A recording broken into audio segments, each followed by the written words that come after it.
Thursday, the 6th of February. Middle of a ghost town here. 1.3 million people all hiding.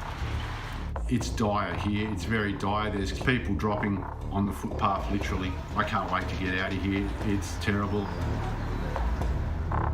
A city of 11 million people in lockdown. So here I am sitting at home because after returning from Hubei province at the heart of the coronavirus outbreak, everybody's told you need to go into quarantine. You can't be exposed to others for several weeks. More than 2,000 dead, tens of thousands infected. Rising anger over how the crisis is being handled. Local officials in Wuhan did withhold information. The doctors in Wuhan who were talking about it were explicitly told to shut up. And scientists racing to find a vaccine. We just don't know how this outbreak is going to develop or how many people are ultimately going to be infected or ultimately going to die from this disease. Tonight on Four Corners, how the coronavirus outbreak sparked a global emergency. I'm absolutely fucking petrified. The police are actually knocking on doors and taking temperatures, and if people have got a temperature, they're dragging them out. You don't get a fucking say in it. You don't get an option.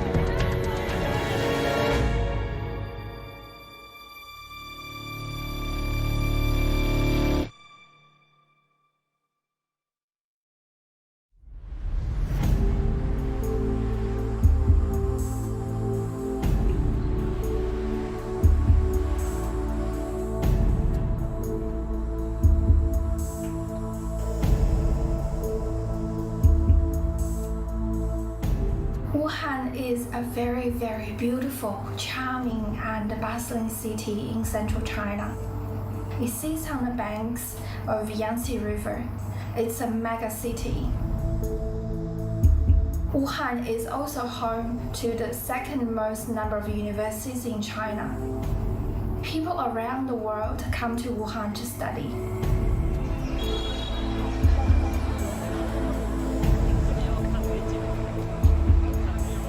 It's right in the heart of the country, geographically as well as economically.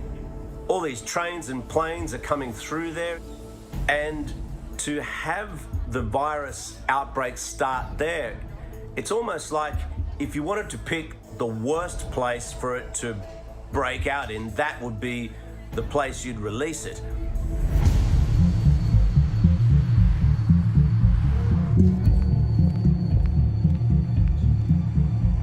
In early December, people in Wuhan begin falling ill with a mystery virus. First infections in Wuhan started in early December, and I believe the first case in December the 1st. When a new infectious disease appears, it does take a little time to register and become aware that it's new. So there were people presenting with a form of pneumonia. Local doctors suspect the virus originated in the city's seafood and wildlife market. So we think the virus probably originated from bats because that's what the genetic data tell us, but often there's an intermediary animal host. In this case, they think pangolins might be implicated, which are a mammal, and that intermediary animal host might have been at the markets. We don't think that it's from eating those things specifically, like through the gastrointestinal tract, but more from handling them, from touching the contaminated meat. So somewhere in that market, we believe there must have been a contaminated animal source that infected the first cluster of humans. In late December, as the number of cases increases, doctors in Wuhan begin sharing information in a private chat group. Well before any of us knew about the coronavirus, there were people who tried to sound the alarm. So there were a group of whistleblowers who'd heard that there was this virus cluster, and they started speaking about it. Now, in particular, there was one doctor, Li Wenliang. He posted on a chat group with his former university classmates that people had been coming in with what he thought was the SARS virus. 7 SARS cases were confirmed in the Huanan seafood market. The main mode of transmission of the virus is droplet transmission at close range or contact with respiratory secretions of patients. This can cause a special pneumonia that is evidently contagious and capable of affecting multiple organ systems. It is also called SARS. The patients were isolated in the emergency department of a hospital. Everyone, please be careful. That's scary. SARS is back. The outbreak revived the spectre of SARS, another type of coronavirus, which killed 774 people in 2002 and 2003. The reason why they would have been so concerned at the prospect is this was SARS was threefold. First of all, SARS was super infectious. Second, it had a relatively high mortality rate of 10%. And third, a large number of healthcare workers actually died from SARS because of the complexity with stopping transmission. And I think that was the real concern. On the same day as Dr. Lee's warning, the Wuhan Health Commission sends an urgent internal notice to hospitals on the treatment of pneumonia of unknown cause. Some medical institutions in our city have seen patients steadily with pneumonia of unknown cause. If you find patients with unexplained pneumonia, actively adjust the resources and treat them on the spot. The notice warns them to keep the outbreak quiet. Without authorization, no units or individuals shall release treatment-related information to the outside. I have no doubt that local governments have reported the situation to the central government. So local governments were not accountable to the people at that time, but to the central government. They adopted the policy of concealing the truth from the public, but starting to control the epidemic internally. This contradiction prevented them from properly mobilizing to deal with the spread of the epidemic. Dr. Lee and the other doctors continue to share information. Be careful. The WeChat group of our class has been banned. The latest news is the coronavirus infection has been confirmed, and virus classification is in progress. Please don't spread the word and ask your family and loved ones to take precautions. Do not go to the Huanan seafood market in the near future. So when this group of doctors, I think they were university classmates from Wuhan, began sharing the information they had about a strange new virus on this sort of joint WeChat group, they were doing what you'd expect medical professions to do, to try and sort of pool information and see what was actually happening. But of course, that's a kind of dangerous thing to do in China. I think there's little doubt right now that local officials in Wuhan did withhold information. They've admitted as much. The doctors in Wuhan who were talking about it were explicitly told to shut up. Dr. Lee and his colleagues are hauled in for questioning by Wuhan police. After investigation and verification by the public security organs, 8 offenders have been summoned and handled according to law. The police will investigate and punish with zero tolerance those illegal acts that fabricate and spread rumors and disrupt social order. Dr. Lee was disciplined by his own hospital. He was even picked up by the police and taken in and castigated and told not to spread rumours. This is what happens when you are saying things publicly that the Communist Party doesn't like. You're spreading rumours. Even if somebody is trying to tell the world about a potentially dangerous virus, the first instinct is to shut them up. Despite the risk of retribution, critics like Dr. Wu Cheng, who already lost his university job for defying a ban by President Xi on teaching democracy, continue to speak out over the government's handling of the crisis. They were basically concealing the truth. Although internal controls were in place, the information kept from the public caused the outbreak of the disaster and the spread of the disease. That's the key point in this saga. You know, they lost about 2 weeks, maybe 3 weeks, just when the virus was at its sort of nascent point, just at a time where they could have traced it, just at a time where perhaps they could have checked it more substantially. but that was lost because it got caught up in the politics of the information flow and information surveillance in China. 4 weeks after the first infections, China notifies the World Health Organization of the outbreak. Things are about to get worse. In early January, millions of Chinese are preparing to travel to and from Wuhan to celebrate Chinese New Year with their families. If you were to pick the most dangerous time, the worst time for a virus to break out here, the worst time for it to spread quickly across China and even around the world, it would be the Lunar New Year. You have hundreds of millions of people crisscrossing China, travelling overseas, and because of that mass migration, the largest mass migration annually in the world, I mean, it was just a terrible time for this virus outbreak to happen. Australian resident Ying Wang, who lives in Melbourne, is preparing to visit Wuhan with her husband and 2 children when she hears about the outbreak. It was a couple of days after our Christmas holiday in Melbourne. I got a video sent over from my cousin in Wuhan, and according to the video, there was suspected SARS-like pneumonia. And I asked my cousin, should I cancel my trip? We waited until probably the first week in January. And then there was an official announcement from our local government back in Wuhan saying that the disease was controllable.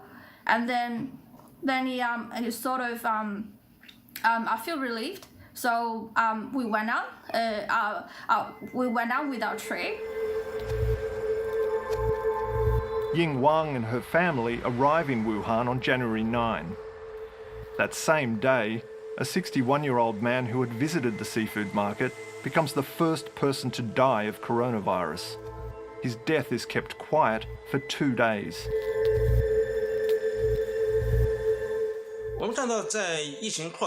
During the most crucial time of the spread of disease in early Jan, Wuhan and Hubei were holding annual political meetings. As a result, the first death, which occurred on January 9, was not announced until January 11. After January 11, the data on deaths and confirmed cases plateaued and the numbers had not changed at all. I believe that the local authorities concealed the truth from the public due to political concerns.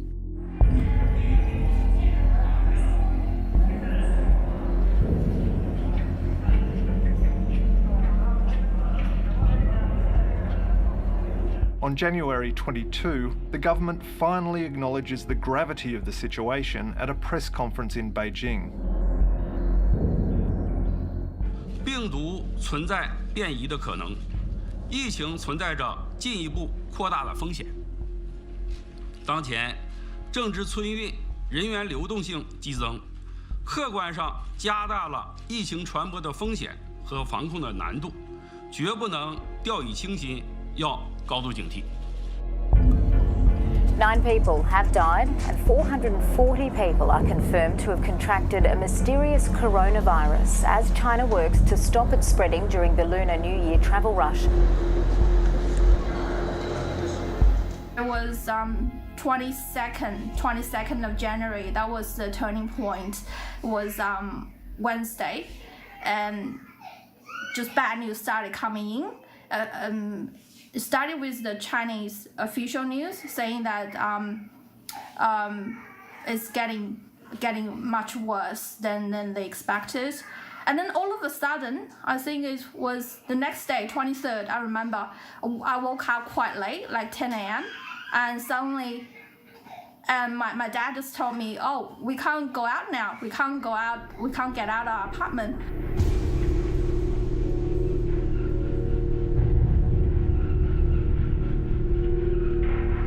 There's been a dramatic development this morning in the Chinese city of Wuhan, which is the epicentre of an outbreak of a deadly new virus. All public transport, buses, trains, ferries and the airport have been shut down as authorities scramble to contain the spread of the coronavirus.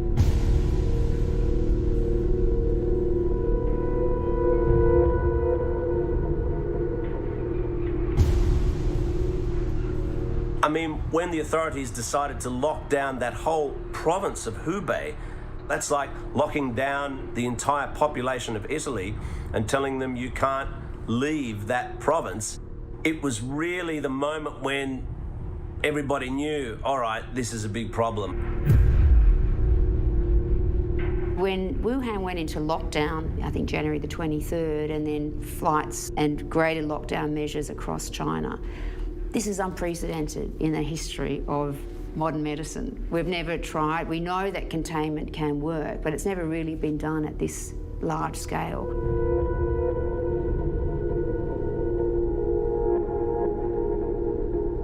The day I learned that Wuhan was in lockdown, I felt quite shocked, and I immediately started worrying about food supply, and I had to stop everything on the day, just started messaging everybody to find out, is that really the official news? How serious is this announcement? By late January, Wuhan's hospitals are struggling to cope. And medical staff are under intolerable pressure.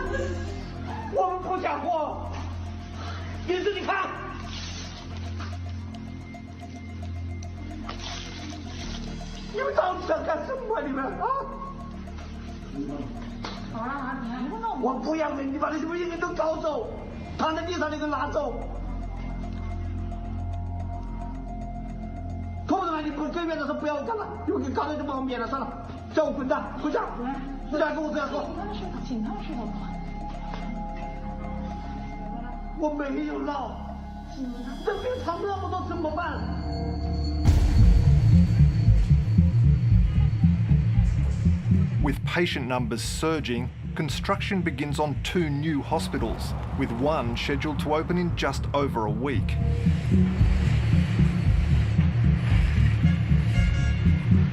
Even though Chinese authorities have effectively shut down several cities, the World Health Organization says it's not yet a global health emergency.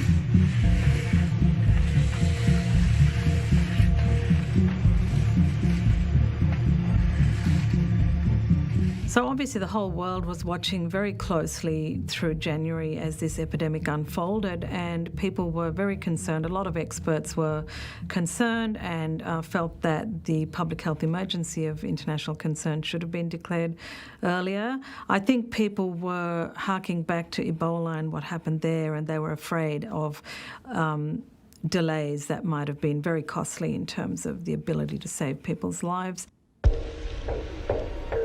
Australia's first case of coronavirus has been confirmed in Victoria as New South Wales announces it has 2 probable cases.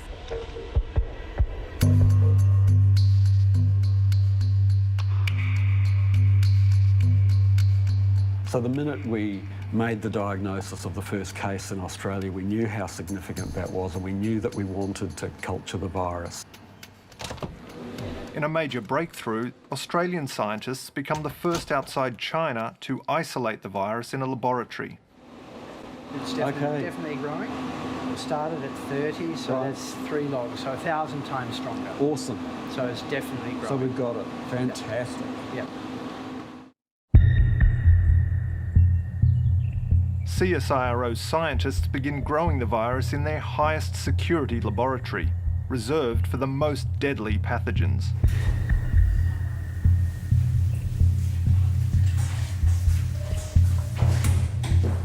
We don't actually know how dangerous this virus is. We know it kills people, but we don't know how many, and we don't know exactly what the mechanism is by which this virus kills people. So at the moment, we're taking the highest level of precautions.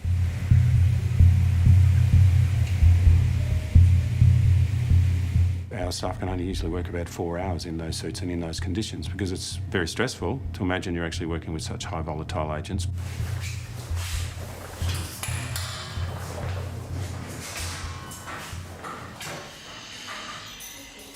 The most important thing that we're doing at the moment is growing the virus to produce more of it so that we can understand more about the characteristics of this virus and also how it behaves in our biological model so that we can see the progress of the disease. So we will then introduce the virus into our test animals, on this occasion ferrets, because their respiratory system is very similar to humans. And the idea here is to understand how that infection progresses and how it behaves. This is very important for us to understand, because if we can't understand how the infection progresses and in which way it progresses, we can't understand how vaccines work.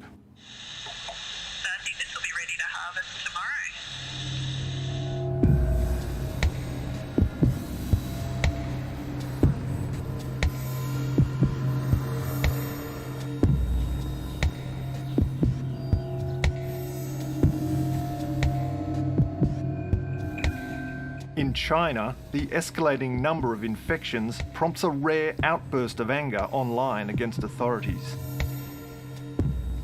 我请问一下，他妈的，这个地球上还能找出第二个国家，是这么扯淡吗？你整个地球还能找出第二个国家、第二个政府像这个样子搞吗？现在的武汉市就他妈的跟地狱一样，看到他们倒地死亡，或者说各种情况。 那些悲剧，今天是大年初一啊，本来是一个非常高兴喜气的日子，一个时间段，但是眼下你觉得我们武汉人民或者说一个中国人能高兴得起来吗？ 在这次武汉肺炎过程当中，中国网民 It can be said that the more than 900 million Chinese citizens who are equipped with smartphones have been extremely dissatisfied with the situation of Wuhan pneumonia in the past 1 month or so. From my own observation, this level of dissatisfaction is unprecedented in the past 8 years. They have been tremendously dissatisfied with Wuhan local government's ineffectiveness in epidemic and disaster relief. The predicament the Wuhan people have been put into from the city lockdown, the paralysis of the local medical institutions, and the huge risk they have to face.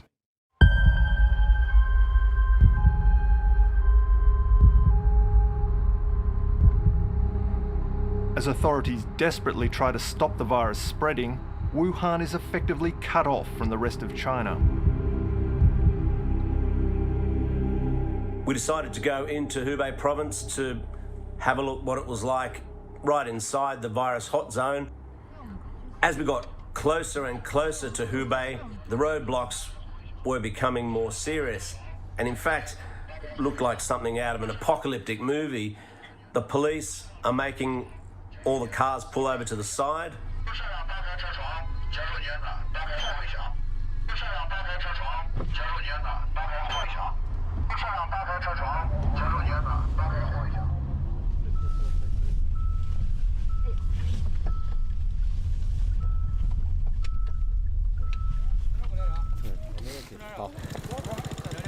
So basically that's the border that way. The police have told us that we can drive in, but we can't drive out. We drove through a series of ghost towns. I mean, nobody on the streets, shops closed, the shutters were down. And this is during Spring Festival. Normally, this is a time when you'd have fireworks, families, friends gathering to have meals together, celebrating, being happy, and instead it was completely dead and in fact pretty eerie. The outbreak of the coronavirus in China has finally been declared a global health emergency after a rapid escalation in the number of infections during the past week. There are almost 8,000 cases in 18 countries, including 9 in Australia. So here I am sitting at home and reporting from where I live. That's because after returning from Hubei province at the heart of the coronavirus outbreak, everybody's told you need to go into quarantine. You can't be exposed to others for several weeks. This city, Beijing, if I look out the window, it's dead. I mean, there are hardly any people in the streets. Friends here don't want to go outdoors. That's because they're afraid of catching the coronavirus. And the same is happening all over the country, all these mega cities in China.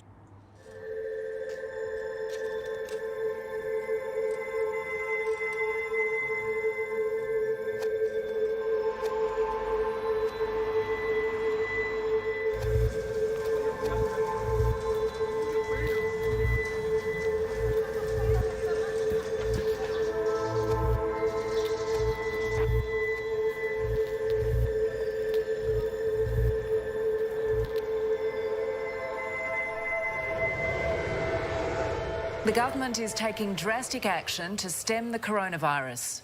Foreign nationals coming from China are now banned from entering the country. I think from a disease control point of view, we want to continue these for as long as is feasible. There's just so many major economic consequences of the travel ban that I think at some point we'll have to make the decision to lift the bans. But if we can keep them going as long as possible, that will be beneficial from a disease control point of view. Hundreds of Australians remain trapped in Hubei province. So this is a view from my window, and it's been really good weather today, but we're not going out. And this is our central garden at level 6. So it's a bit shame that we're stuck at home. Otherwise, it could be a really good day out. I really just want a more firm answer from anywhere, really, from WHO or my local government. So how bad really is? I'm still having this question. How serious is this whole pandemic? Even though every day we watch the numbers, infected number of people, also the death toll keep going up. Just, yeah, I need to, I don't know. I need somebody to assure me this is, I don't know, I feel like the end of the world.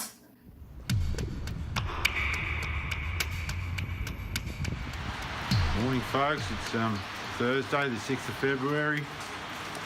Middle of a ghost town here. 1.3 million people all hiding. It's raining, it's a miserable day.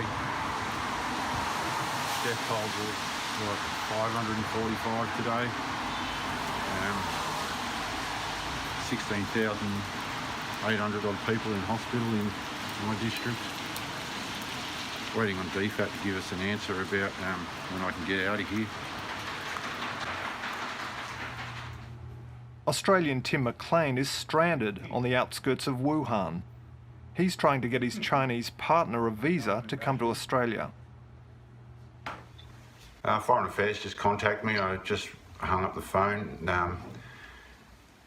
They just confirmed and wanted to let me know that my spouse, Xu Shong, didn't make the list for the flight with Qantas, and asked me if I was still interested in leaving. I informed them that I'm not leaving without her.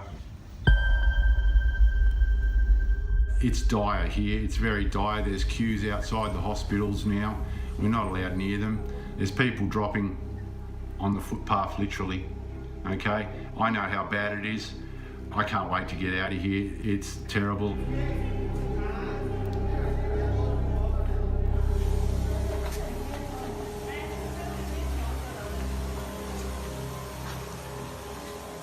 So this is them spraying right outside our front door. They've been doing this all through the city regularly. The local council have been going out and spraying disinfectant around everybody's doorways. So I suspect they're spraying to stop infections coming out of the sewer. I better go in and shut the door.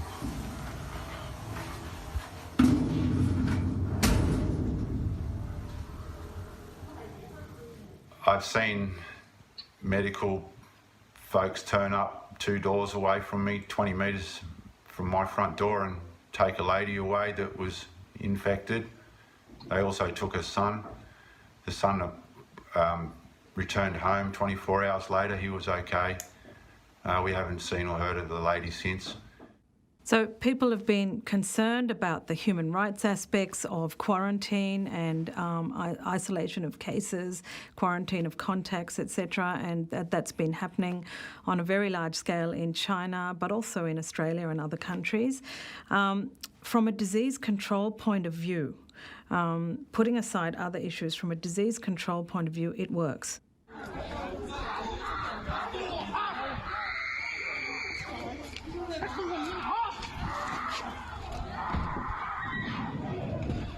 Videos emerge on social media of authorities using increasingly drastic measures.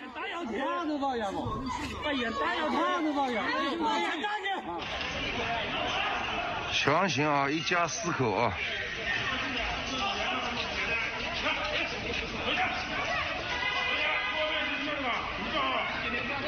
每天不是没有事看，一路的看。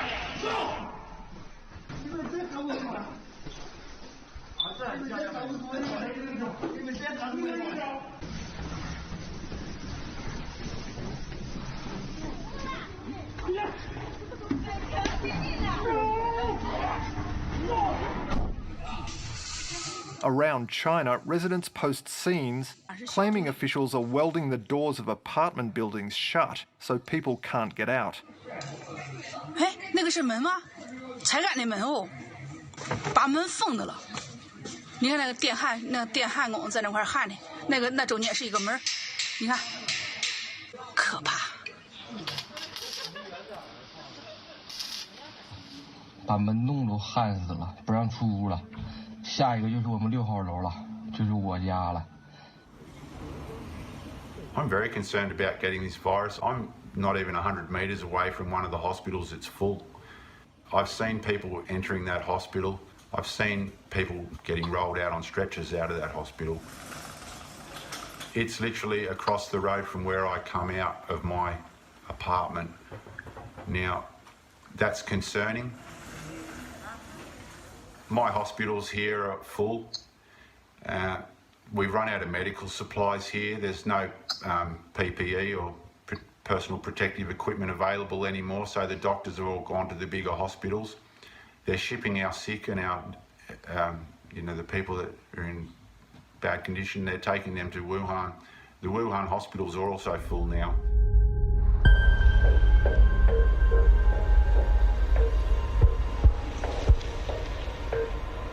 By early February, the virus is in 25 countries, with 216 cases outside China.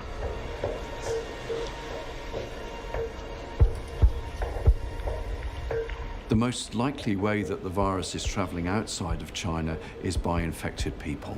So these people, they are perhaps in the early stages of the disease and perhaps not showing very many clinical signs. So they are able to get onto planes and they're quite happy to travel. And in all innocence, they are spreading the disease as they travel. We think probably 10% or less of all infections in China are being detected at the current time. We estimate that maybe up to 50,000 new infections a day occurring in China, which is obviously much larger than the official case numbers.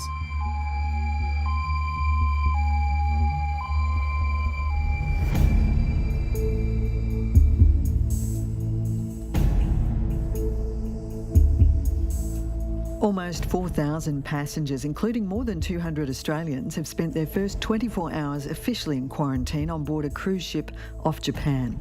They'll be isolated on board for the next fortnight, with some passengers growing anxious as their crucial medicines are beginning to run out.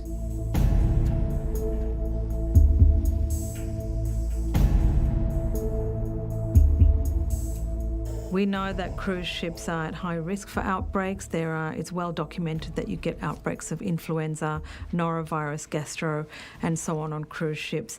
They are closed, small communities in a small space compared to, say, a country. So obviously you can get more intense transmission once an outbreak starts.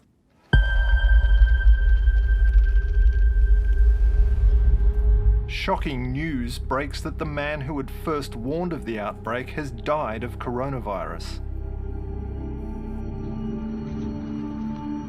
In China, censors are working overtime to contain an outpouring of anger and grief over the death of the doctor who blew the whistle on the coronavirus crisis. Li Wenliang died from the virus in a Wuhan hospital 5 weeks after being punished by authorities for warning others of a dangerous new virus.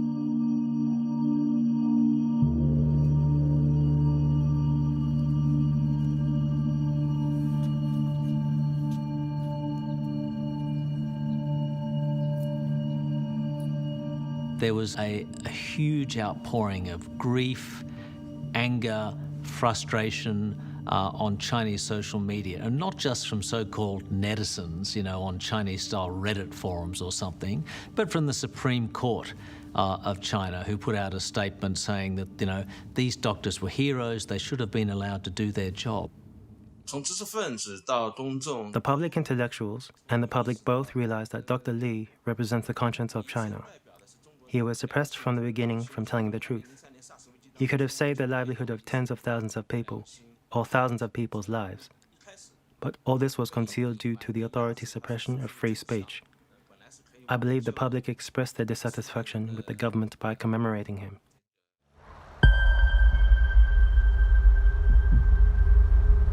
The death toll reaches a critical milestone, overtaking the numbers killed by SARS.3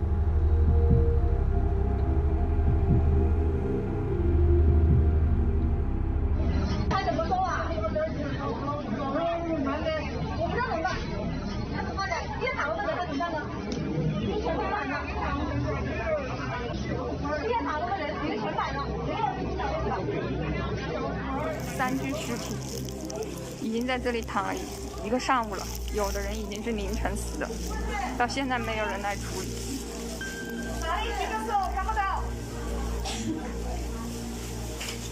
然后医生、护士还有病人全部都在这种环境下面工作。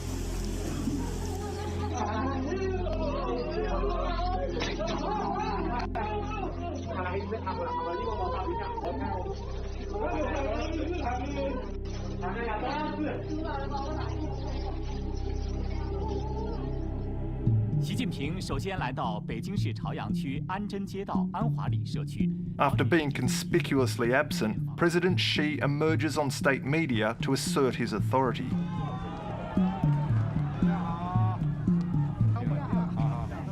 菜价怎么样？菜价还行，还行，非常时期就不握手了。但是咱们呢，但是你一定要有信心。没问题。Xi has really lost control of the narrative, and he's struggling to get it back. Now, if that goes on, if they don't get on top of the virus, then that can really damage Xi's image, I think, even with ordinary Chinese people, and that has potentially profound implications because 2-3 years down the track, when he's meant to be reappointed, maybe his enemies will use this against him. So the people directed this kind of dissatisfaction directly to Xi himself and Xi's style of governance, which is, I believe, the most serious threat to Xi Jinping. This is because the foundation of his power is based largely on populism, and the loss of this populist foundation will undoubtedly destabilize his position in the party. Australians still trapped in the coronavirus epicentre in China are tonight preparing for a second attempt at an evacuation flight to Darwin. There is a seat available for my partner Sean and myself on the next available flight out of Wuhan, which apparently is leaving at midnight tonight. We've got 3 or 4 hours to get to the airport. They've sent us all our passes, etc., so we can get through the checkpoints. It's all confirmed. We've got the emails, we've got the thumbs up, so we're out of here. We're heading home. Can't wait, and super excited. Today is our last day in Wuhan. It's been a pretty long journey, really. In the past 2 weeks, more than 2 weeks, we've been house quarantined for more than 2 weeks. So tomorrow we're going to get out and go to the airport and come back to Australia. So it's still unreal for me.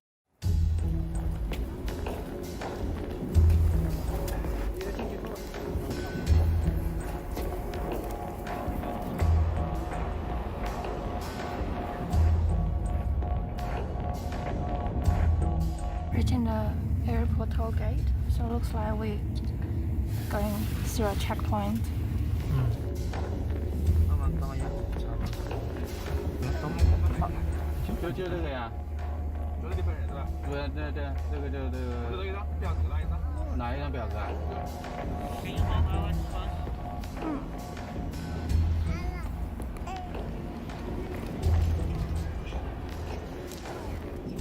It's 2:30, kids are not asleep. I'm super tired. We're still waiting, about half of the plane, still waiting to be cleared of security and passport control and stuff. A lot of paperwork, a lot of screening, a lot of questions. It's just very, very stressful, really. Out of here. Yes, we're out of here, going home.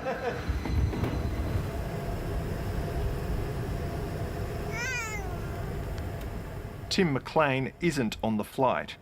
Quarantine restrictions mean he hasn't been able to get any transport to the airport, so he's still stuck in Hubei province. I'm absolutely fucking petrified now. 1,300 odd people are dead here.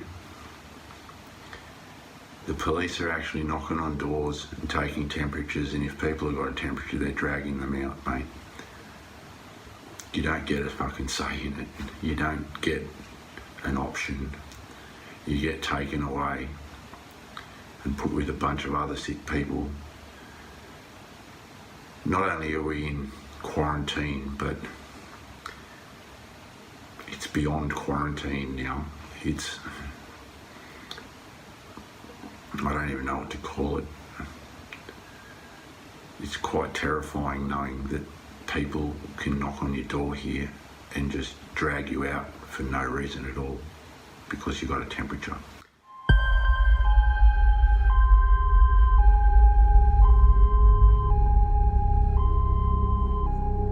At the moment, we don't have a good understanding of the real mortality rate for the novel coronavirus. It's estimated about 2%.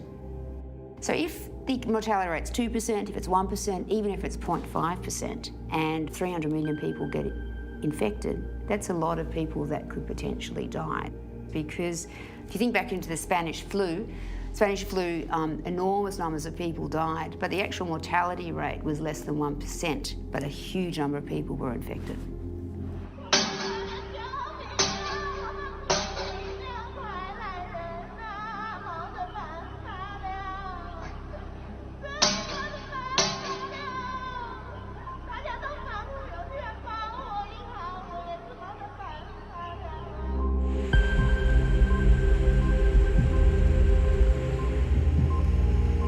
The World Health Organization is this morning warning the coronavirus could pose a greater global threat than terrorism.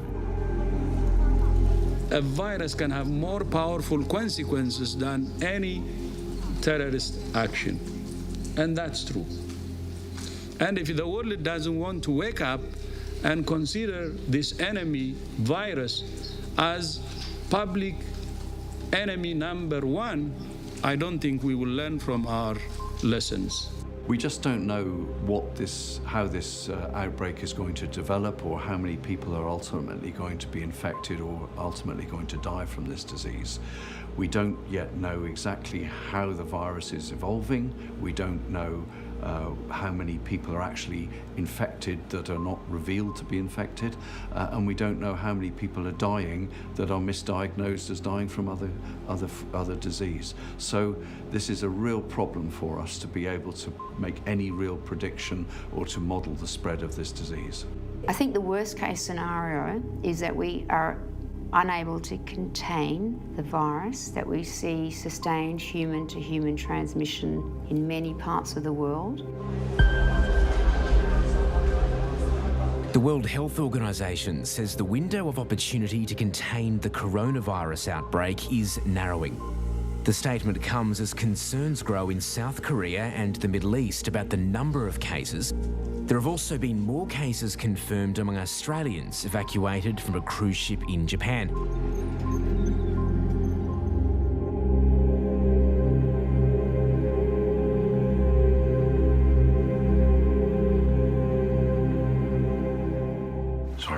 what the near future is going to bring.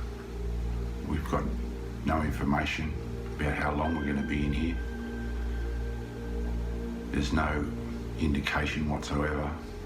I've got sick people living next door to me. I've got sick people above me. I've got sick people across the lane from me. Some of those people have got chains on their doors so people can't access them because they're ill. I'm hiding from a virus that you can't see and a government that you don't want to muck around with.